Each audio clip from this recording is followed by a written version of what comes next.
Hello, everyone, and welcome to the first episode of The Goblin Talk. Now, we have our main podcast on the channel, the MMF podcast that Nick and I have been doing, but we're only going to be doing that once every other week. On those other weeks, I thought I would start a second show called The Goblin Talk, and it's going to be a much more casual show where I have various friends on. We just talk about movies, whatever talents that they have. I have a lot of friends that have expressed interest in being on the show. And this would be the platform for that. It wouldn't be the MMF show. That's mainly going to be Nick and I. But for the first week of the Goblin Talk, I would like to bring one of my close friends on. His name is Joshua Harop. And if you've been following our page, you probably recognize his face. Say hello to everyone, Josh. How's it going, everybody? Hope you're all having a fantastic day. The Goblin Talk, the very first guest. Josh, honestly, I think you're going to be probably the default guest for the show. You'll probably be on it most of the episodes. Maybe if you can't make it and I have a guest scheduled, then it would just be me and the guest. So, Josh, how long have we known each other now? I'd say like 15 years at this point. Yeah. Josh and I first became friends freshman year of high school. We were probably either 13 or 14 years old. We shared a few classes together. Over the course of the year, we gradually became friends. But that's not actually the first time we met. Do you remember where we first met? Yeah, it was at like a science summer camp. I call it robot camp, but I guess you're right. It was more of like a science kind of thing. Like a variety of the different sciences and like Legos and shit, I think. Yeah, they taught us about like fulcrum points, levers, leverage. Yep. It was a weird camp, but one of the bright spots was me and Josh were hanging out. We didn't hang out after the camp for some reason, but we reunited later on in high school, and we became friends from there. Freshman year of high school. One of the things that we did together, even back then, was we made videos together. We had history classes together, and whenever there was an option for a project format, whenever the option was to make a video, we always chose video. We would reenact historical events like the Boston Massacre, the Boston Tea Party, the Lost Colony of Roanoke, and that was kind of the beginning of our filmmaking aspirations. That's where it all started. Yeah. At least for us together. I mean, I was always making videos, stupid videos when I was younger, when I was 10. We'll probably get into that more on another show, but as far as making stuff, Josh and I collaboration, that's where it started. And we also made that ping pong video. Remember, it was kind of like a Smosh parody. Poland Banana Bros. The my old YouTube channel. But the ping pong video was kind of our version of Smosh. We're like, we're gonna make one of these videos every single week, and we made like one, and then we made another one 3 months later. But we were limited back then because obviously we didn't have cars and everything, so we couldn't do it on our time. Do you have a favorite video from back then that you go back to watch a lot? Probably Bad Roommate, just classic type of skit we used to do, and I go back and watch that all the time. Yeah, I mean, I don't think it holds up as well as we thought it did back then, but there's still some great moments. No, absolutely. I feel like it's a common theme when you're a filmmaker. When you're at a certain age, you think that your product is flawless. And then you learn so much over the next couple of years. Then you go back and watch it, and you're like, oh, this is garbage. Well, it's all part of the process of how we got here. Exactly. It's a better product. Let's just say that. So that's how we kind of started doing it. And then we're still making videos even now. You'll see occasional stuff on our channel when we post sketches or skits or whatever. We just made The Wizard a couple months ago. It didn't get a lot of views, but personally, I'm very proud of that sketch. I think it's really funny. I think we both played our roles really well.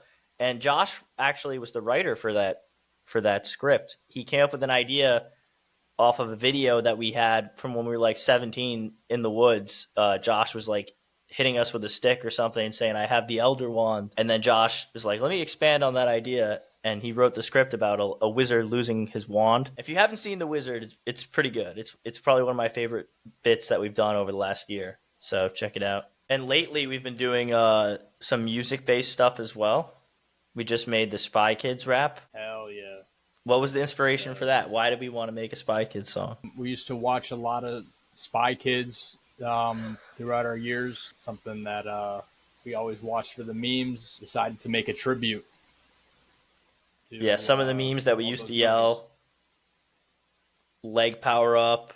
I'm the guy. to be honest, that whole third movie is just a meme in and of itself. That's true, and it Just flies by. almost every line. Spy Kids 3 is super entertaining. It's once you put it on, you're already on the last scene. It just flies by. It's probably not the best movie of the three, but it's probably our favorite to watch together, at least. Definitely the most quotable. I could probably recite like most of the script from that movie somehow. Me too. I'm ashamed to say. So after basically 10, 12 years of it being a meme for us, Josh and I decided to make a song, and that's where the Spy Kids song comes from. It's called I'm Not Your Uncle, if you haven't seen it yet. It's basically a tribute to Spy Kids, or at least the first three movies. I don't know about you, Josh, but I never saw the fourth movie. I didn't give a shit, and I still don't. Man. I saw. I don't plan on watching that.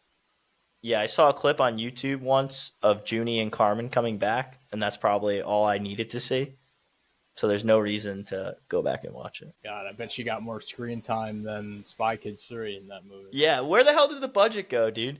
It probably all went to Sylvester Stallone.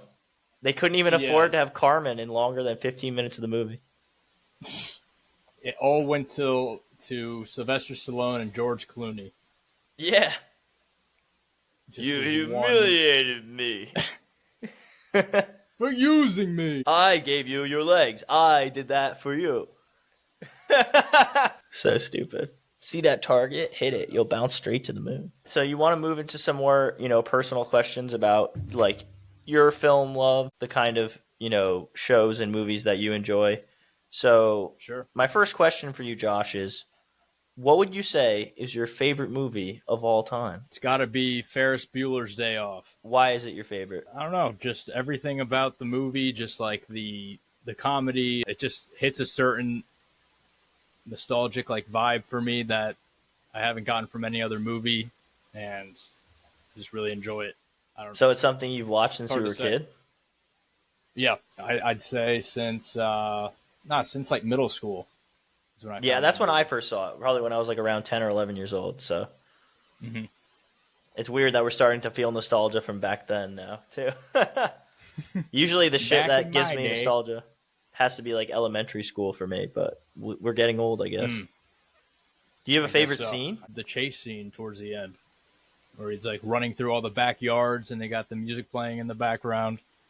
It's a great scene. Yeah, that is awesome. They even parodied it in one of the newer Spider-Man movies, and they show it on the screen. Like somebody in their backyard was watching Ferris Bueller, and I thought that was so unnecessary. Like the audience already knows it's a reference. You don't have to like slap us in the face. Right. This is the reference that we're referencing. Right. So that's a great choice for your favorite movie. I like all the John Hughes 80s stuff. I just rewatched The Breakfast Club the other day. Do you like that movie? I never watched the entire thing. Oh my god, dude! Are you serious? Really no, I'm serious. Yeah. It's a lot. Wow, you got to check it out. I haven't seen. You see it with independent filmmakers all the time. They all try to make a movie with just a couple characters in a room with no action or anything, and it's very hard to keep it entertaining and interesting for 30 minutes, let alone an hour and a half. But the Breakfast Club it's just these 5 high schoolers in a room. They're all so greatly written and unique characters that seeing them interact with one another is so funny. They're so resistant to each other because they're all in different, social groups. And then you see them slowly understand each other more and relate with one another. And in the end, they become the Breakfast Club. They're all friends with each other. It's a really easy to watch, heartwarming story with some edgier moments. I'm a big fan of it, and I recommend watching the whole thing. That's another one of those movies. Like you said, I mean, they're not similar at all, but Spy Kids is very quotable. Breakfast Club is like a very, very quotable movie. I've only seen it probably maybe 5-6 times in my life, but I feel like I could still quote almost every line of the movie. That's how you know it's a good movie. Exactly. Is there a favorite show that you have? I know we overlap with a lot of our favorite shows, but would you be able to pick one out in particular? Either Breaking Bad or Dexter. It's hard to choose between the two. But do you have a favorite episode from Breaking Bad? It's hard to choose, to be honest. Towards the end, just the entirety of the show on its own was just amazing. It's hard to decide, but or maybe I shouldn't be spoiling that. But you just say Face Off. Is Face Off your favorite episode? Face Off. That's right. Awesome. Yeah, that's a great choice. It's such a, without going into any spoilers, it's a great payoff for what's been happening for the whole last, season and a half. I think that you're not really alone. Most people that would come on the show, if I asked them the same question, what's your favorite show of all time? I'm sure at least half of them would probably say Breaking Bad. Yeah, it's just a goated show. There's so many unique camera angles, and it's so hard to root for Walt, but at the same time, he's the main character, and you want him to succeed, but then he becomes so evil, and it's hard to root for him. It's just really well done. And even Hank Schrader in the beginning, he was kind of a dick, but then he ends up being like the guy you want to succeed the most. Every character has development in that show. Like they may have been some one-dimensional, unlikable character in the beginning, but by the end of it, they all have like layers. Except for Marie, always gonna hate Marie. Yeah, Marie sucks. Yeah, She was always she's annoying. She was annoying from day one. She was annoying in the last episode too. she never had a redemption. I was gonna say, yeah, Yeah. she's just there to be annoying. I guess that's the point of her character. I've never actually watched Dexter, but I will someday.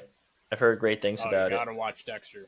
Yeah, it gets into like the mind of like a serial killer and like how they would be functioning like on a day-to-day basis, like socially or with relationships and like work and stuff, just like what would be going through their mind and kind of handling the day-to-day. It's really cool.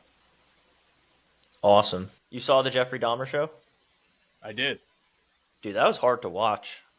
I usually don't watch like the serial killer stuff because it's a little too real. But that one was just interesting enough that I was willing to check it out, but I would probably never watch it again. It's like a one and done. Yeah, definitely. There was just something about knowing that all that shit actually happened that made it too disturbing, man. Yeah. And some people love that shit. You see screenshots from like Tinder profiles of people being like, want to watch a serial killer documentary with me? I'm swiping left if that one comes up. Oh, exactly. You're a sick fuck. Yeah, I don't know. People are like obsessed with true crime. It's a weird trend. That's all I gotta say there. I mean, no hate to people that like that stuff. It's just not my thing. Dexter's a fictional serial killer, though. So I can get down with that a little bit more. Exactly. It's all fictional. But there's a good amount of like gore and stuff to it, so it's not for everybody, but it's a great show. You've been working with Minutemen Films now for a little while. We've made a few sketches and skits together. What would be something that you want to accomplish with the company and myself, obviously, within the next year or so? Like, what's a goal that you would want to work towards? I would like to like get another like full-length movie made and be part of that. Hell yeah. Well, as soon as we get, Stranger Rager released, that's going to become our main focus. I'm still working with Martin currently doing the sound every weekend or whenever we both are available and can meet up. Hopefully that's coming to a close within a month or two, and then we could plan our release party and get it online so everyone can see it. And then our full focus will be the next movie, which, spoiler alert, Nick and I have already written it. I don't want to spoil what it is yet because I feel like he should be on the podcast when we do that. Yeah, we'll be working on the second movie. And I know it will take a lot less time for us to release it this time around because we learned so much after making the first movie about, what it entails. And filming a movie actually isn't so bad. I would say you could probably film an hour-long movie in, 4 or 5 days. The post-production is a nightmare. It takes years and years. And big Hollywood studios, they have funds to pay people to work on a movie. I'm sure our movie could have been done in 1 month if we had somebody working 5 days a week on it. But because everyone that was working on it had, a day job and we could only work on it so much during the week that it's been spread across years now. And it's a little frustrating for myself and I'm sure other people who are involved as well. The next time around, I think I'm going to be a lot more hands-on, especially with the sound. I've been watching Martin do it and hopefully I could learn so that I can help a little bit more during the process. Yeah, it's not going to happen again. It's not going to take us 3 years to release a movie. I'd say 1 year is more than enough. It's amazing how much we have been able to get done, whether it's with the skits or with like the progress on the movie, just like with, as you said, everyone has their day jobs Like it's not like we're outsourcing a lot of this labor. It's just like, you're editing everything yourself and you're just getting like friends together to act in it. It's really amazing. Well, I can't take all the editing credit for the movie because although I physically was the one who edited it, Jesse sat there with me every single week and we just hammered out every scene together. And she would stay at my house sometimes till 4 in the morning, but she sat with me for hours and hours. And so did Jade, especially towards the end of the editing process. Physically, I can edit very fast and I can, delete clips, move things around, sift through stuff.